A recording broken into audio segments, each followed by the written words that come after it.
João capítulo 1, vamos ler do versículo 1 ao 18.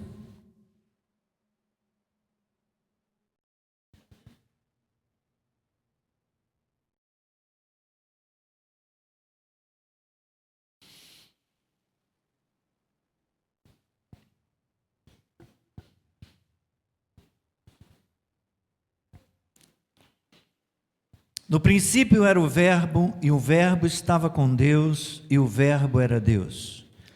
Ele estava no princípio com Deus.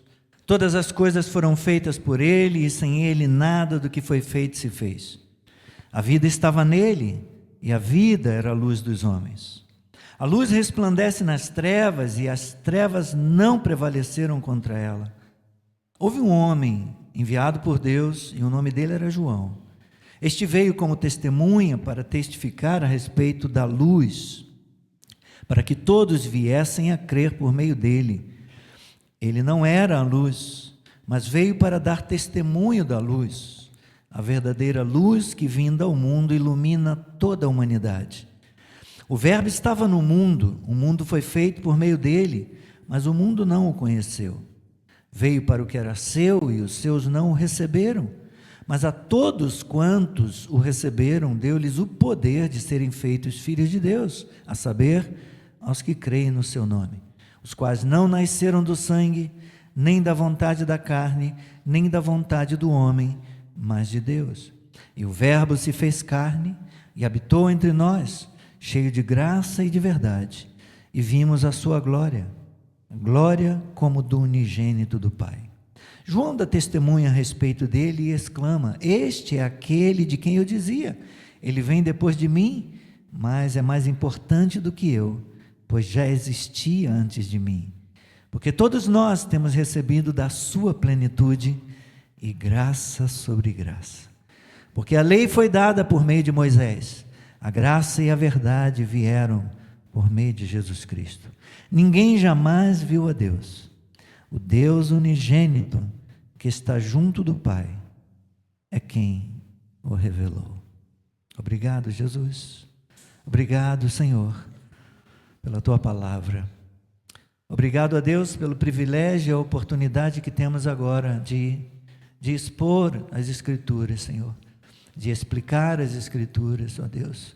Ó Deus, muito obrigado, Senhor, por essa oportunidade, por esse privilégio.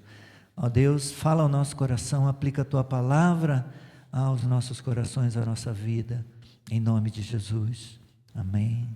Amém. Podem sentar.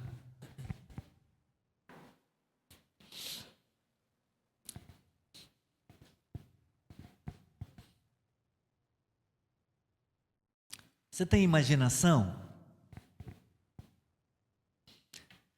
Quando os filhos são pequenos, ou a gente tem netos, né? Quem tem netos, tem oportunidade, às vezes as crianças, os filhos ou os netos querem brincar com a gente, mas a gente não tem muita imaginação. Falo, faz de conta, você não tem imaginação. Imagine que você está em um grande salão completamente escuro. Não há janelas, não há portas visíveis, não há qualquer fonte de luz. É uma escuridão tão profunda que você não consegue ver nem as próprias mãos. Você sabe que existe espaço ao seu redor, mas você não consegue discernir formas, caminhos ou direções. É como se tudo estivesse suspenso, esperando por algo que ainda não aconteceu.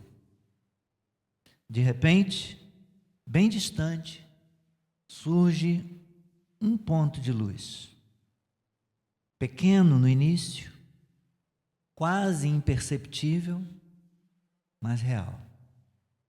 Ele não pisca, não vacila, não hesita, apenas avança. A luz cresce, se aproxima, e conforme ela se move, o ambiente começa a ganhar contornos. O que antes era apenas sombra, agora revela textura, profundidade, cor. A luz não apenas ilumina, ela dá significado ao que existe.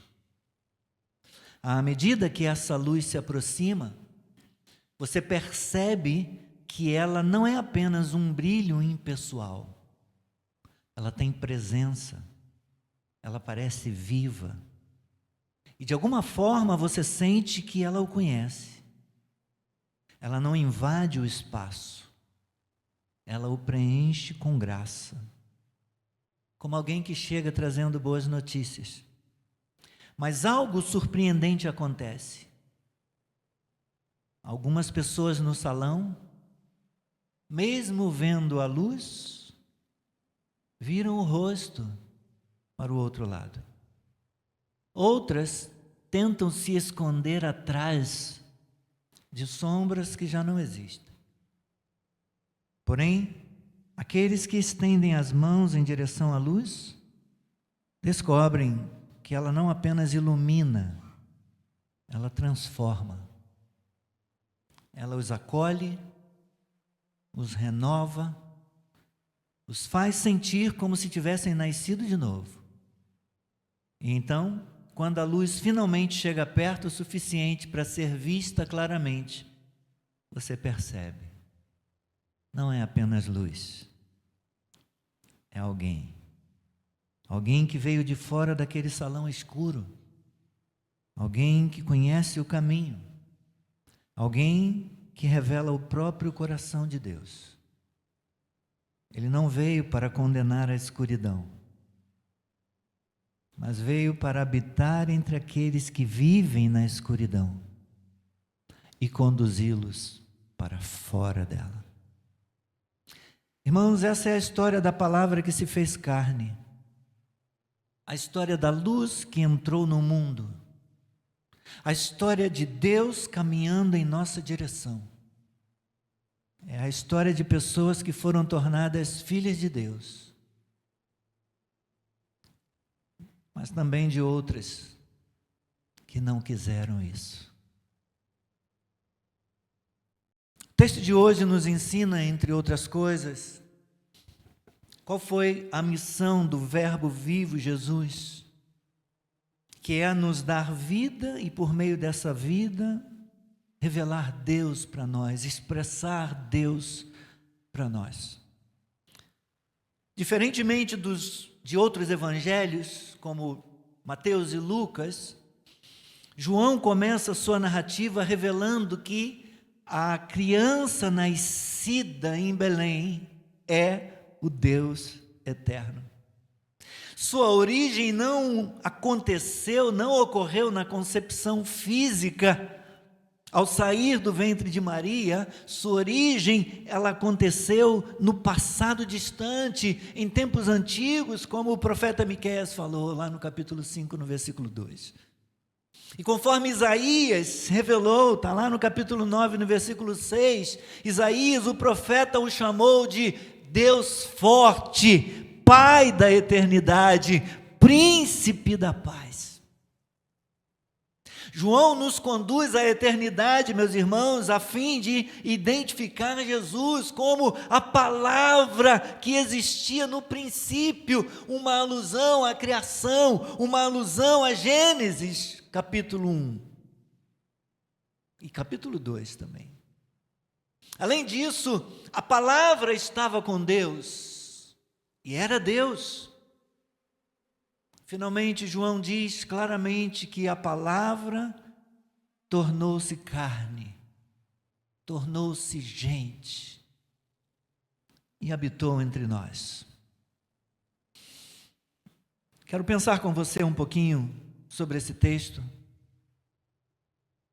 Primeiro, para ver como João mostra para nós a revelação da eternidade. Nos primeiros versículos, a eternidade é revelada. Ele nos mostra a natureza essencial do Verbo e as relações que o Verbo tem, que o Verbo mantém com o mundo. Versículos 1 a 5. No princípio era o Verbo, e o Verbo estava com Deus, e o Verbo era Deus. Ele estava no princípio com Deus, todas as coisas foram feitas por Ele, e sem Ele nada do que foi feito se fez. A vida estava nele, e a vida era a luz dos homens. A luz resplandece nas trevas, e as trevas não prevaleceram contra ela. Esses versículos nos mostram a natureza essencial do verbo da palavra. E como ele se relacionou e se relaciona com o que está no seu entorno. Quando é chamado de o verbo ou a palavra por João aqui, meus irmãos, nesse texto, nós somos lembrados do papel do verbo, do papel da palavra, que vai ser revelado um pouquinho mais à frente como o próprio Cristo. Mas somos lembrados do seu papel na divindade desde o princípio. Ele não começou a operar, ele não começou a agir no mundo a partir do início do seu ministério aos 30 anos, não. Ele já estava em atividade, ele já estava agindo neste mundo. A fala humana tem a capacidade de desvelar os pensamentos, sentimentos e emoções para revelar a pessoa por detrás das palavras. Jesus é a expressão do próprio Deus. Assim, esse título, o verbo ou a palavra, ensina que Jesus é agora e sempre foi aquele por meio de quem Deus expressa a si mesmo, aquele por meio de quem Deus se mostra, Deus se revela. Aleluia. Então, nos versículos 1 e 2, vemos a natureza essencial e a eternidade do verbo. O verbo era Deus. O verbo estava no princípio da criação com Deus, mostrando a eternidade do verbo. Os versículos 3 a 5, eles descrevem 4 relações do verbo. A primeira delas, com o mundo, conforme o versículo 3 nos mostra. Todas as coisas foram feitas por quem? Por Ele. Tudo que existe foi criado, foi trazido à existência por Ele. O apóstolo Paulo, na sua carta aos Romanos, no capítulo 1, nos versículos 19 e 20, ele nos diz: pois o que se pode conhecer a respeito de Deus é manifesto entre eles, porque Deus lhes manifestou. Porque os atributos invisíveis de Deus, isto é, o seu eterno poder e a sua divindade, claramente se reconhecem desde a criação do mundo, sendo percebidos por meio das coisas que Deus fez. Por isso, os seres humanos são indesculpáveis. Em outra palavra, o que Paulo está nos dizendo é que o universo material por si mesmo fala de um Criador, expressa a existência de um Deus Criador. Todas as coisas foram feitas por Ele, e sem Ele, nada do que foi feito se fez. Desde o princípio, meus irmãos, Jesus expressa Deus à humanidade. Mas João mostra também a maneira como o verbo se relaciona com a vida e com a luz. Versículo 4. A vida estava nele, aleluia. Lemos hoje no Salmo que ele é o quê? Ele é a fonte da vida. Na sua luz, na luz dele, vemos a luz, glória a Deus. A vida estava nele, e a vida era o quê? A vida era a luz dos homens. Então João mostra para nós o verbo se relacionando com a vida e com a luz.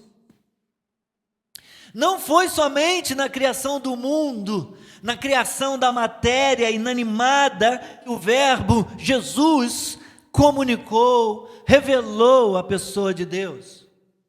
Ele fez isso também nas criaturas vivas que Ele colocou no mundo, porque Ele não só criou o habitat, Ele também criou os habitantes. Ele fez todas as coisas, criou os céus, criou a terra, criou a luz primeiro, Ele criou os oceanos, depois Ele povoou os céus, povoou a terra, e povoou os mares. Ele criou o habitat e também os habitantes.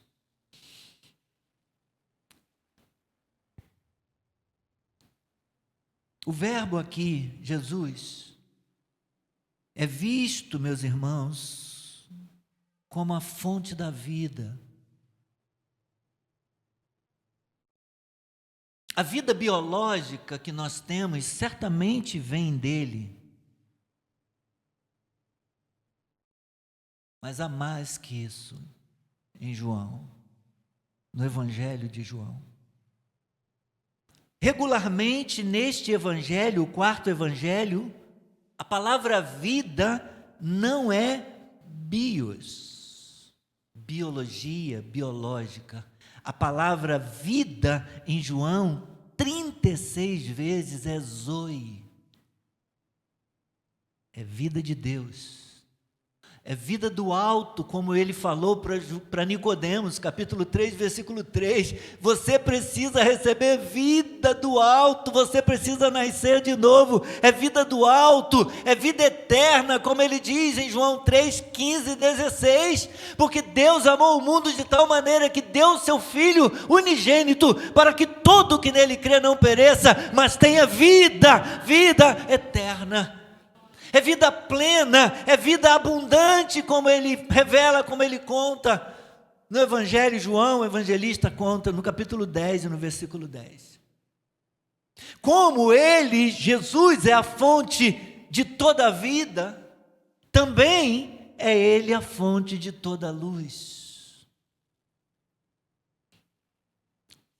A primeira coisa que o Verbo divino fez na criação, a primeira criação do Verbo divino, sabe o que foi?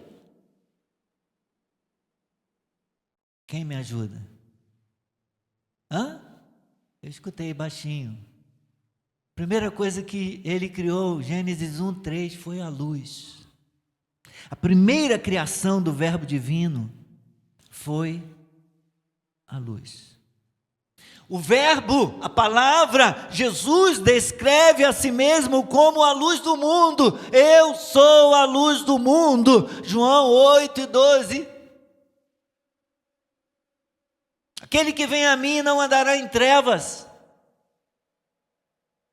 João nos mostra, meus irmãos, a luz e a vida na ofensiva. A luz e a vida nesse evangelho e nesse texto estão na ofensiva. A morte está destinada à derrota, como foi dito lá para Lázaro, para as irmãs de Lázaro, em João 11:26.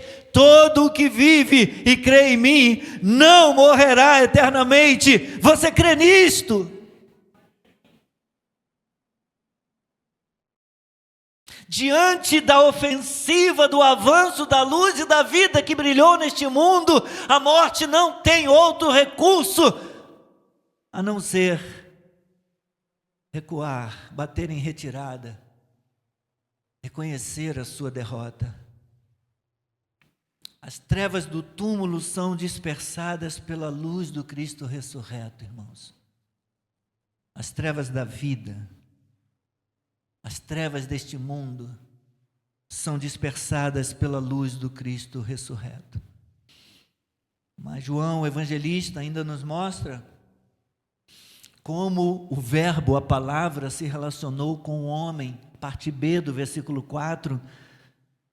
A parte A diz: a vida estava nele. A parte B afirma que a vida era o quê? A vida era a luz dos homens, a segunda parte aí do versículo 4. E a vida era a luz dos homens. O verbo é a revelação pessoal de Deus aos homens. É pessoal porque procede de Deus e é direcionada aos homens, é direcionada à humanidade. O verbo é a luz verdadeira, a palavra é a luz verdadeira, Jesus é a luz verdadeira que alumia todo homem que vem ao mundo. Ele nos deu vida.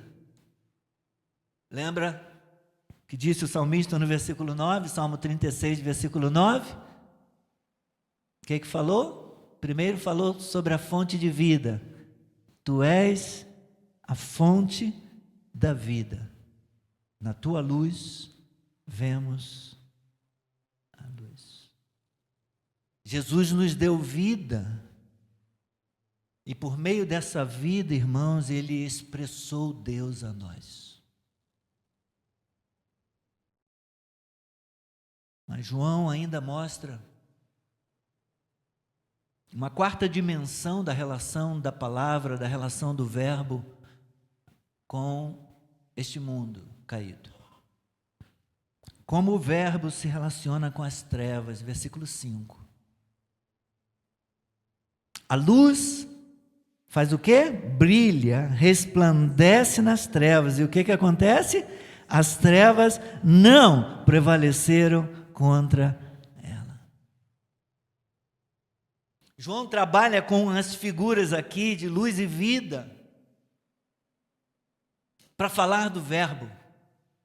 O verbo eterno, a palavra eterna em figuras de luz e vida, meus irmãos, veio aos homens que estão em trevas e morte. Por todo o quarto evangelho, nós encontramos retratos da batalha travada entre a luz e as trevas.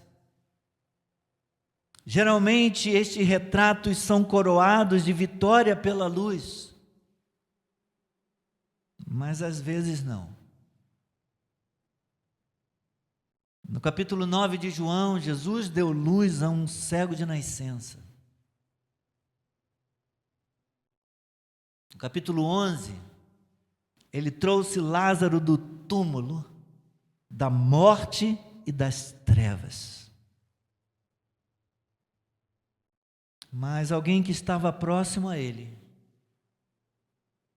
um homem chamado Judas Iscariotes, entrou na noite de trevas eternas, para nunca mais sair. No capítulo 13, no versículo 30, nós temos João contando a indicação do traidor. E no versículo 30 do capítulo 13, observe o que João fala sobre Judas.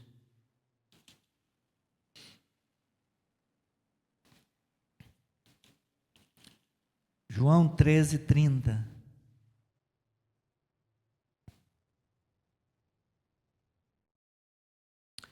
Vou ler a partir do versículo 27, da parte final do versículo 27, a partir do então, para que a gente tenha um contexto melhor. Então Jesus disse a Judas: o que você pretende fazer, faça-o depressa. Nenhum dos que estavam à mesa, dos outros discípulos, dos outros 11, nenhum dos que estavam à mesa entendeu porque Jesus tinha dito isso a Judas. Pois como Judas era quem trazia a bolsa do dinheiro, alguns pensaram que Jesus tinha dito a ele: compre o que precisamos para a festa, ou então que havia solicitado que desse alguma coisa aos pobres. Observe o versículo 30. Assim, tendo recebido o pedaço de pão, Judas logo saiu. E era noite. Saiu para entregar o Salvador. Saiu para adentrar em trevas espessas. E nunca mais saiu das garras das trevas. Voltemos, por favor, lá para João 1. Porque o final do versículo 5 diz que o que aconteceu com as trevas em relação à luz? As trevas ganharam? As trevas venceram? Não, as trevas perderam, né? Não prevaleceram, perderam. A palavra aqui, prevaleceram, é o mesmo que não venceram.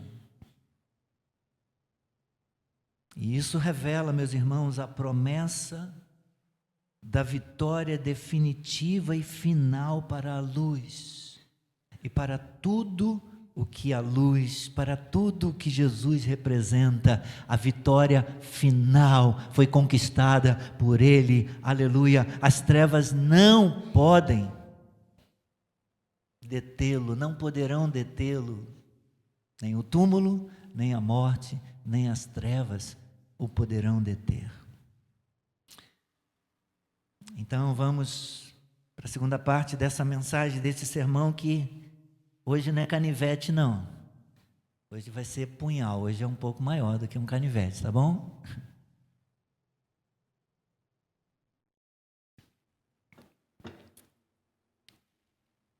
Não é um facão, também não. Não precisa ficar preocupado. Versículos 6 a 18. Vamos falar sobre graça e verdade. Houve um homem enviado por Deus, e o nome dele era João. Este veio como testemunha para testificar a respeito da luz, para que todos viessem a crer por meio dele. Ele não era a luz, mas veio para dar testemunho da luz. A verdadeira luz que vinda ao mundo faz o quê? Ilumina toda a humanidade. O Verbo estava no mundo, o mundo foi feito por meio dele, mas o mundo não o conheceu.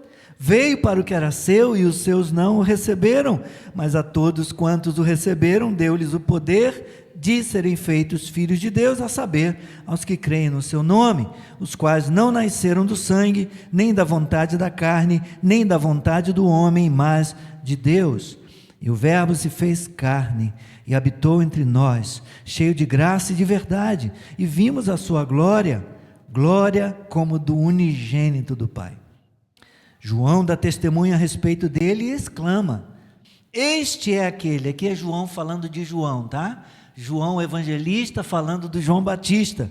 João dá testemunho, João Batista dá testemunho a respeito dele e exclama: este é aquele de quem eu dizia, ele vem depois de mim, mas é mais importante do que eu, pois já existia antes de mim, porque todos nós temos recebido da sua plenitude, e graça sobre graça, porque a lei foi dada por meio de Moisés, a graça e a verdade vieram por meio de Jesus Cristo. Ninguém jamais viu a Deus.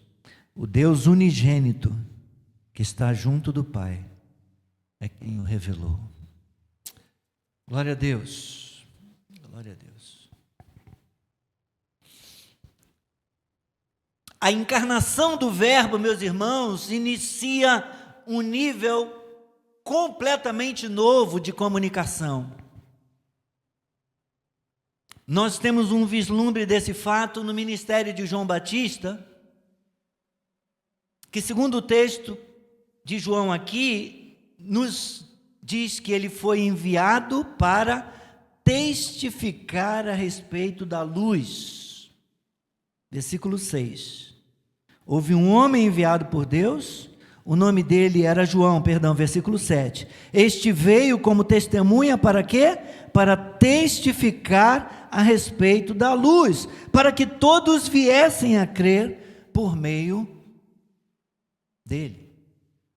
Parece estranho, meus irmãos, que João Batista tenha sido enviado ao mundo para identificar a luz. Por que isso seria necessário? Que revelação havia entre Cristo e a luz que requeria identificação? Quando examinamos a pregação de João Batista nos outros evangelhos, nós percebemos ideias gêmeas na pregação de João Batista. Às vezes, se eu falar JB, você entenda que é João Batista, tá bom? Para poder ganhar tempo. Ao observarmos a pregação de João Batista nos demais evangelhos, nós vemos que sua pregação tinha ideias gêmeas. Primeiro, o rei prometido conforme a profecia do Antigo Testamento estava prestes a aparecer. Ele: arrependei-vos, O reino de Deus está próximo. O rei prometido no Antigo Testamento, o que ainda não havia, não tinha essa separação ainda, o rei prometido estava prestes a se revelar, prestes a se dar a conhecer. A outra mensagem é que a sua vinda, a vinda do Messias, a vinda do rei prometido, ela requeria renovação moral. As pessoas precisariam se corrigir, se consertar. E João era democrático, e João era ousado na sua pregação. Ele não escolhia castas, ele não escolhia as pessoas. João apontava o pecado de todos, tanto de autoridades, tanto de governantes, quanto também do povo comum. Ele chamava os religiosos de raça de víboras. Vocês são raça de víboras. Quem vos induziu a fugir da ira divina, da ira vindoura? Ele pregava a plenos pulmões, dizendo que as pessoas deveriam se arrepender e deveriam produzir frutos dignos de arrependimento, como é visto em Lucas 3, 7 e 8. A receita de João Batista era simples, meus irmãos. Eram reflexões simples a respeito da lei. Ele dizia: quem tem 2 túnicas, faça o quê? Dê uma a quem não tem nenhuma. Quem tem comida, reparta com quem não tem. Ele dizia ao povo. Aos cobradores de impostos, ele dizia: não cobrem nada além do justo, além do estipulado pela lei.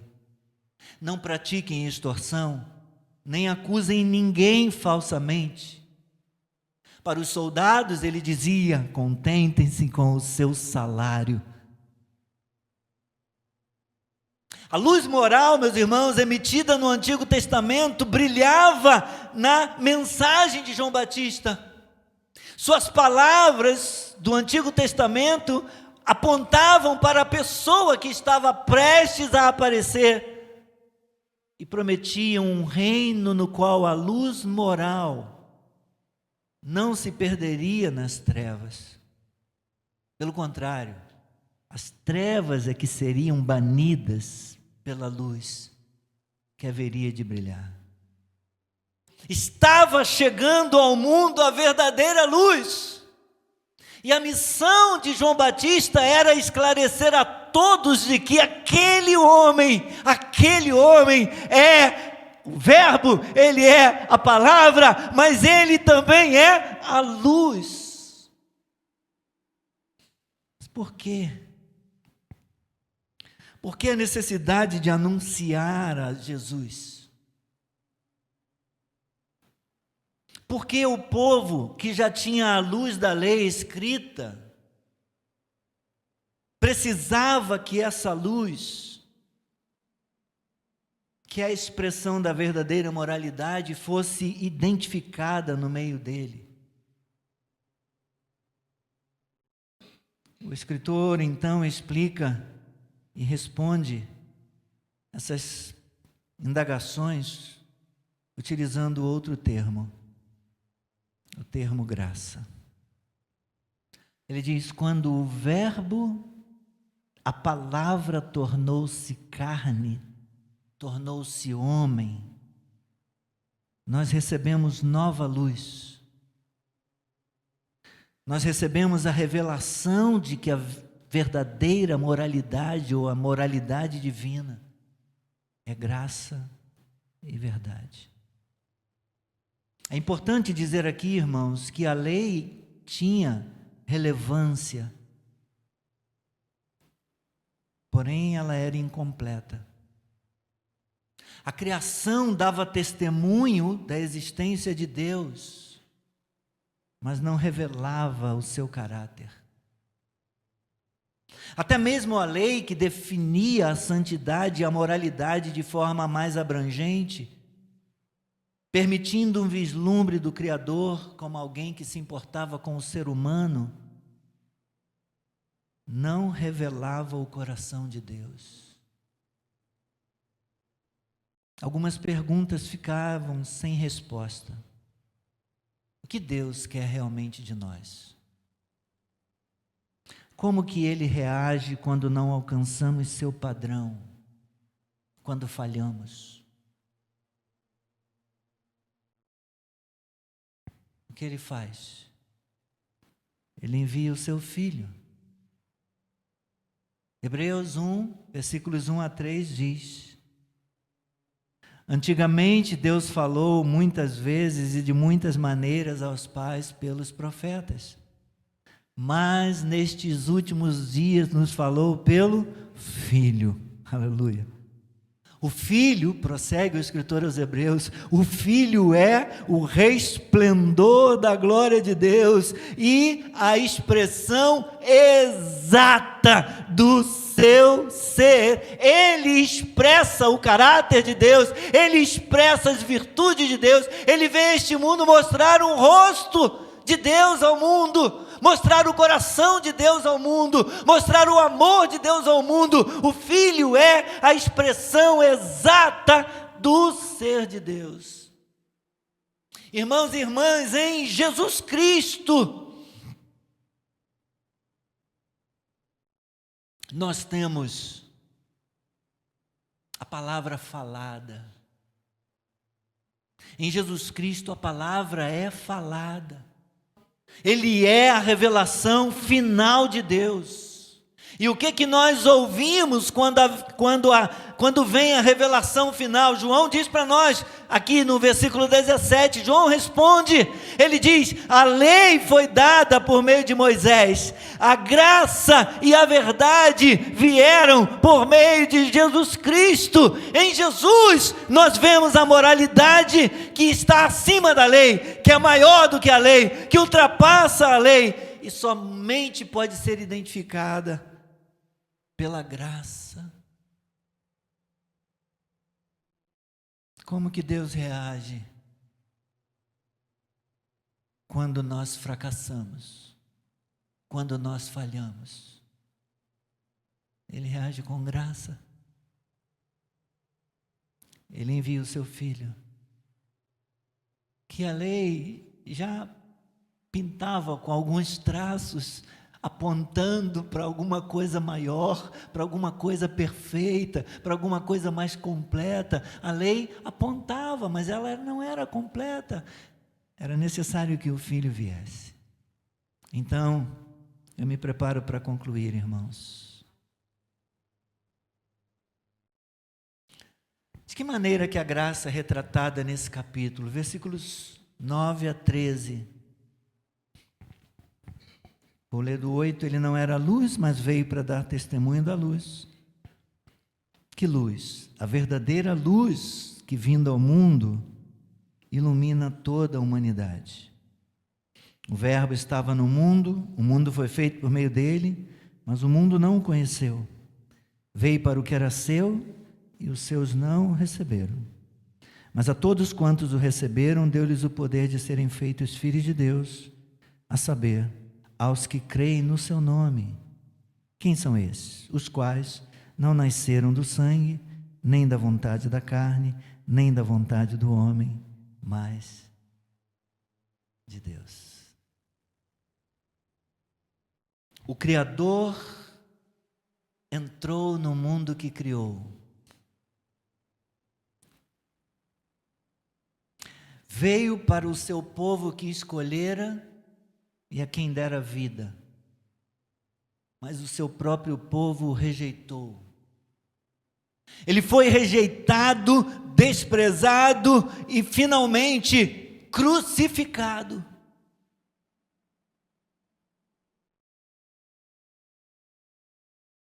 Apesar disso, Jesus foi ao encontro dos que o receberam individualmente e deu-lhes o direito de se tornarem filhos de Deus.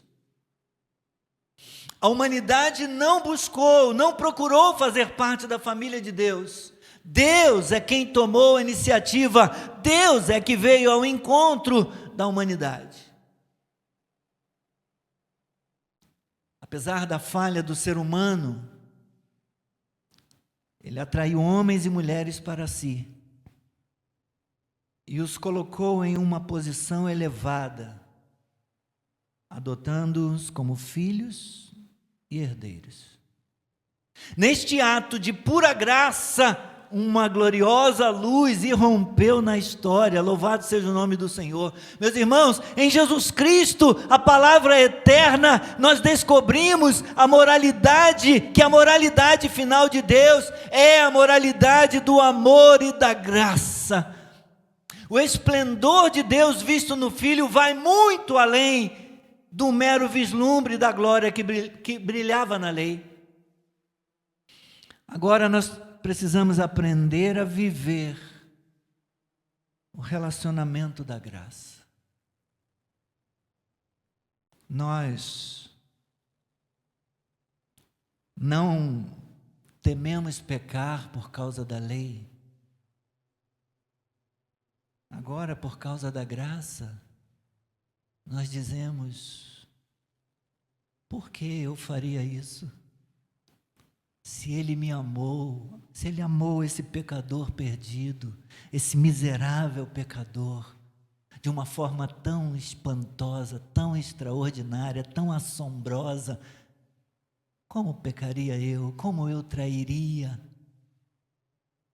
a graça que me alcançou, a graça do meu Salvador?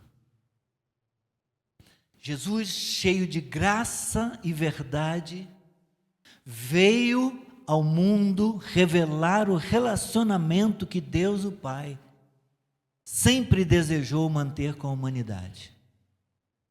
E nós, seus filhos, devemos aprender a viver a vida orientada pelo esplendor da graça, não pela luz trêmula da lei. Por isso devemos conhecer a Jesus e vê-lo tal como é. Ele é a palavra final da revelação de Deus. Nós devemos ouvir a sua palavra, entendê-la e crer nele. Quando nos entregamos a Jesus para sempre e diariamente, então nós podemos aprender o que significa ter vida eterna nele. Amém?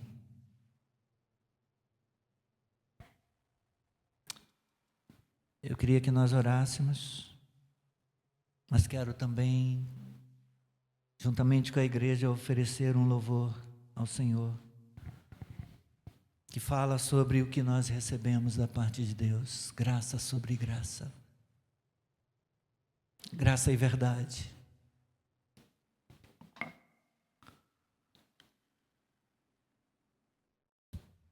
Obrigado, Senhor, pela tua palavra. Ajuda-nos, Senhor, a aplicar esta palavra ao nosso coração, a aplicar esta palavra à nossa vida. Ajuda-nos a viver, Senhor, na tua graça.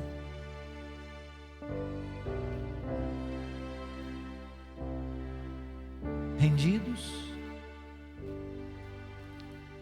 surpreendidos, espantados, com tanto amor e tanta graça e misericórdia, para com alguém como eu, para com alguém como nós. Ajuda-nos, ó Deus, a bendizer, exaltar e engrandecer o teu nome e a viver para tua glória. Obrigado por se revelar a nós. Obrigado, é o que nós te pedimos no teu nome.